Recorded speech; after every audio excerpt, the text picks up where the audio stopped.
بسم اللہ الرحمن الرحیم۔ السلام علیکم۔ انشاءاللہ آج کی ویڈیو میں آپ کے سامنے 10ویں جماعت کی اردو کی نئی کتاب جو کہ Punjab curriculum and text book board نے حال ہی میں شائع کی ہے اور اس سال سے پنجاب کے اسکولوں میں پڑھائی جا رہی ہے، اس کتاب کے سبق 14 نمود صبح جو کہ نظم ہے، اس نظم کی تشریح، مفہوم، مشکل الفاظ کے معنی اور متعلقہ یعنی مماثل شعر کے ساتھ پیش کروں گا۔ اگر آپ میری سابقہ ویڈیوز جو میں نے اس کتاب کے بارے میں بنائی ہیں مکمل طور پر دیکھنا چاہتے ہیں تو اس ویڈیو کی ڈسکرپشن میں موجود لنک کو وزٹ کریں۔ تو آئیے ویڈیو شروع کرتے ہیں۔ سب سے پہلے پہلا مسدس کچھ اس طرح ہے کہ طے کر چکا جو منزل شب کاروان صبح، ہونے لگا افق سے ہویدا نشان صبح، گردوں سے کوچ کرنے لگے اختران صبح، ہر سو ہوئی بلند صدائے اذان صبح، پنہا نظر سے روئے شب تار ہو گیا، عالم تمام مطلع انوار ہو گیا۔ مشکل الفاظ کے معنی: منزل شب یعنی رات کا ٹھکانہ، کاروان صبح صبح کا قافلہ یا گروہ، افق آسمان کا کنارہ جو زمین سے ملا ہوا دکھائی دیتا ہے، ہویدا ظاہر عیاں یا نمودار، گردوں آسمان یا فلک، کوچ کرنا سفر کے لیے روانہ ہونا۔ اس کے بعد اختران صبح یعنی صبح کے ستارے، پنہا پوشیدہ چھپا ہوا یا خفیہ، روئے شب تار اندھیری رات کا چہرہ، مطلع انوار نورانی شعاؤں کا مرکز یا سرچشمہ نور۔ اب مفہوم دیکھ لیں۔ پہلے شعر کا مفہوم: جب صبح کا قافلہ رات کی منزل طے کر چکا تو افق سے صبح کا نشان ظاہر ہو گیا۔ دوسرا شعر: آسمان سے صبح کے ستارے رخصت ہونے لگے، ہر طرف نماز فجر کی اذانیں ہونے لگیں۔ تیسرا شعر ہے: اندھیری رات کا چہرہ نظروں سے غائب ہو گیا، پورا عالم نورانی شعاؤں کا مرکز بن گیا۔ اب ہم آتے ہیں تشریح کی جانب۔ ہر شعر کی میں نے الگ الگ تشریح کی ہے کیونکہ ایگزام میں بھی اسی طرح آتا ہے۔ تو پہلے شعر کی تشریح کچھ اس طرح ہے کہ اس شعر میں شاعر کربلا کے میدان کی صبح کا منظر بیان کرتے ہوئے کہتے ہیں کہ صبح کا قافلہ رات کے اندھیرے میں محو سفر تھا، رات کو ہر جگہ تاریکی ہی تاریکی تھی، پھر بھی یہ قافلہ سفر کرتا رہا۔ جب یہ کاروان رات کا سفر پورا کر چکا تو افق سے صبح ظاہر ہو گئی، ہر سو اجالا ہونے لگا، صبح کا نشان ظاہر ہوتے ہی رات کی تاریکی چھٹ گئی، اندھیرے کا راج ختم ہوا، روشنی آہستہ آہستہ ظاہر ہونے لگی، دن رات پر غالب آنے لگا، رات کا زور ٹوٹ گیا۔ شاعر نے نہایت دلکش انداز میں صبح کا منظر بیان کیا ہے۔ شعر پڑھ کر اندازہ ہوتا ہے کہ زبان و بیان پر شاعر کی گرفت قابل تعریف ہے۔ صبح سے متعلق عرفان صدیقی کا ایک خوبصورت شعر کچھ یوں ہے: اب آ گئی ہے سحر اپنا گھر سنبھالنے کو، چلو کہ جاگا ہوا رات بھر کا میں بھی ہوں۔ دوسرا شعر: اس شعر میں شاعر کربلا کے میدان کی صبح کا منظر بیان کرتے ہوئے کہتے ہیں کہ جب صبح کے آثار ظاہر ہونے لگے تو آسمان سے ستارے غائب ہونے لگے۔ جب صبح کے آثار ظاہر ہونے لگے تو آسمان سے ستارے غائب ہو گئے، لکھ لیں یہاں، ٹھیک ہے، غائب ہو گئے۔ یہ اس بات کا ثبوت تھا کہ رات کا راج ختم ہونے والا ہے اور دن کی بادشاہت قائم ہونے والی ہے۔ فضا اذان صبح کی مقدس آوازوں سے معطر ہو گئی، ہر سو اللہ اور رسول اللہ خاتم النبیین صلی اللہ علیہ وسلم کے نام سنائی دینے لگے۔ صبح کی اذان تقاضا کر رہی تھی کہ اٹھ کر سب سے پہلے اللہ اور اس کے پیارے حبیب صلی اللہ علیہ وسلم کو یاد کیا جائے، نماز پڑھی جائے اور تلاوت کی جائے۔ شاعر نے نہایت دلکش انداز میں صبح کا منظر بیان کیا ہے۔ شعر پڑھ کر اندازہ ہوتا ہے کہ زبان و بیان پر شاعر کی گرفت قابل تعریف ہے۔ اقبال عظیم کا شعر ہے: ہم نے سیکھا ہے اذان سحری سے یہ اصول، لوگ خوابید سہی ہم نے صدا دینی ہے۔ ٹھیک ہے۔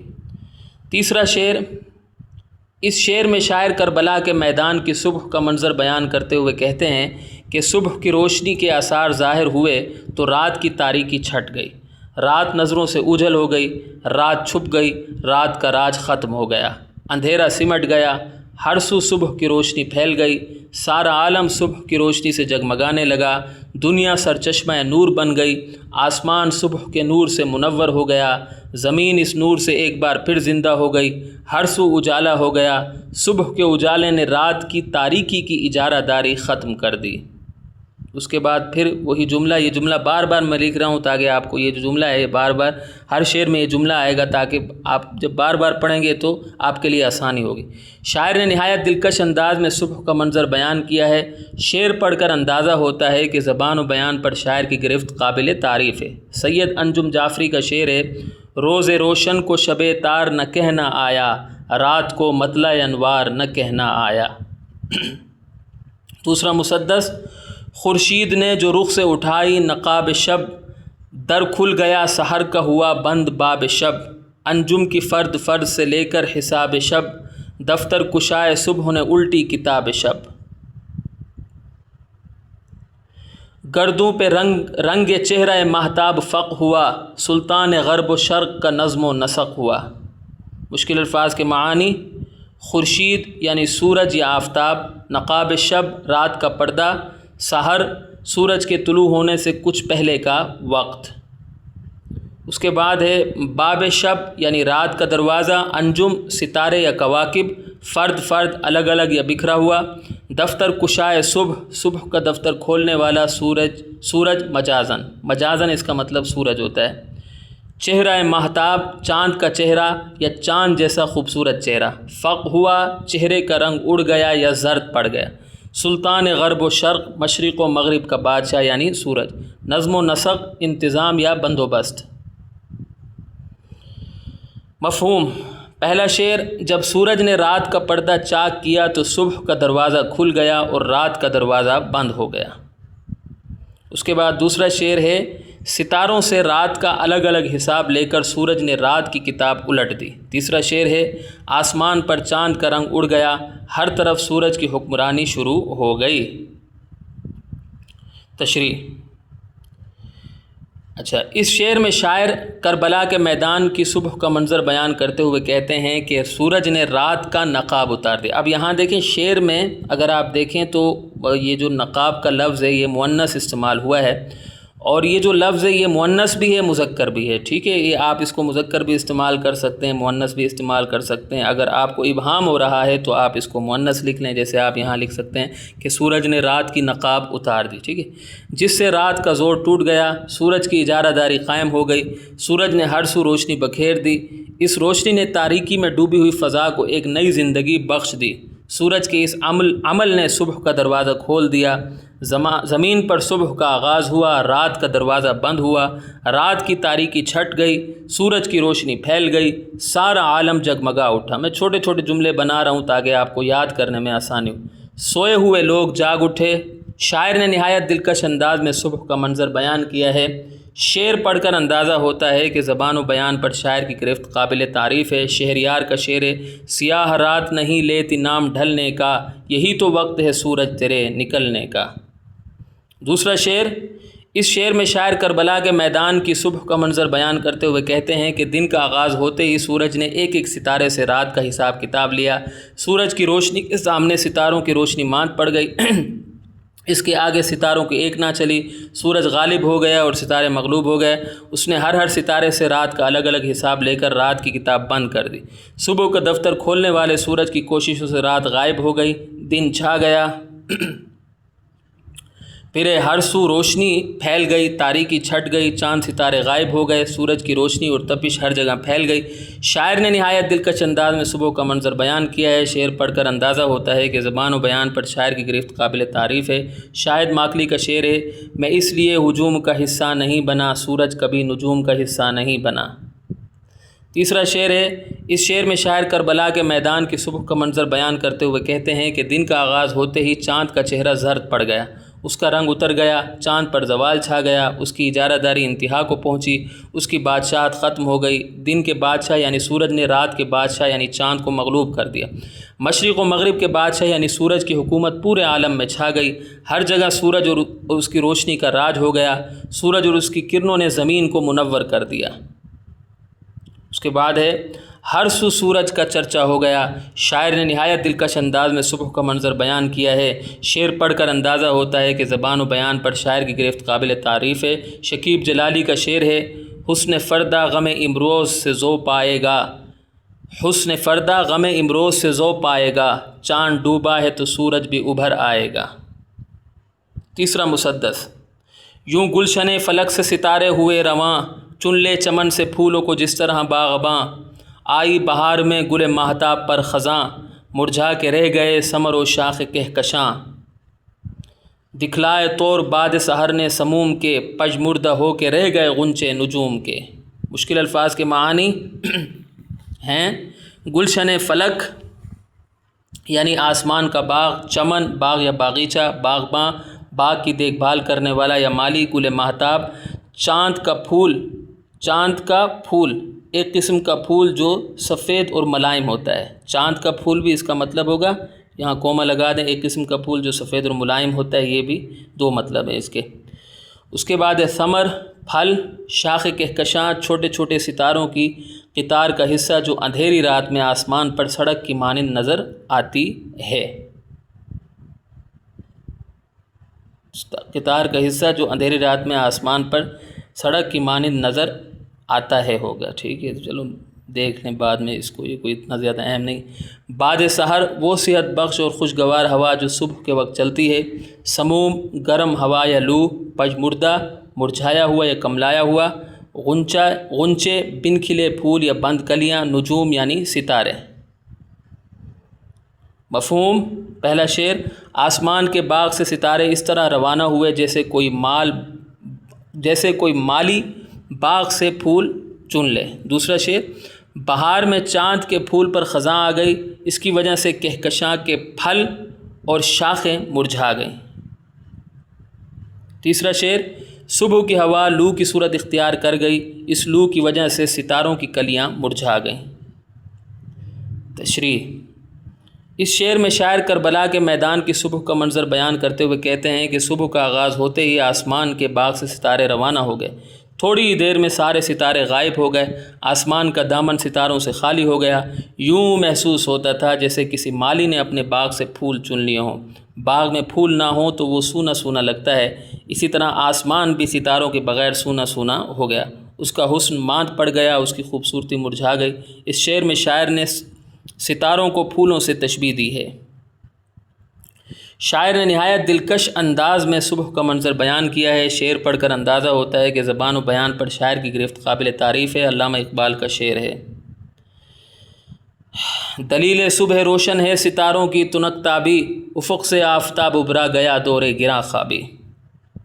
دوسرا شعر، اس شعر میں شاعر کربلا کے میدان کی صبح کا منظر بیان کرتے ہوئے کہتے ہیں کہ بہار کے موسم میں چاند کے پھول پر خزاں آ گئی، چاند خزاں کی سختی برداشت نہ کر سکا سو مرجھا گیا، اس کا حسن ماند پڑ گیا، خزاں نے گل ماہتاب کا حسن و جمال چھین لیا۔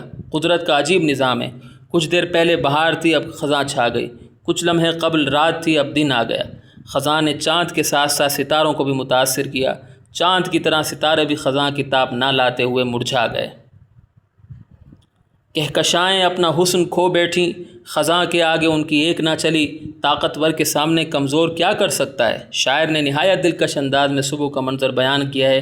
شعر پڑھ کر اندازہ ہوتا ہے کہ زبان و بیان پر شاعر کی گرفت قابل تعریف ہے۔ نعیم الرحمن شائق کا شعر ہے، خزاں نے ستاروں کو اس طرح توڑا، کسی ایک کا بھی نشاں تک نہ چھوڑا۔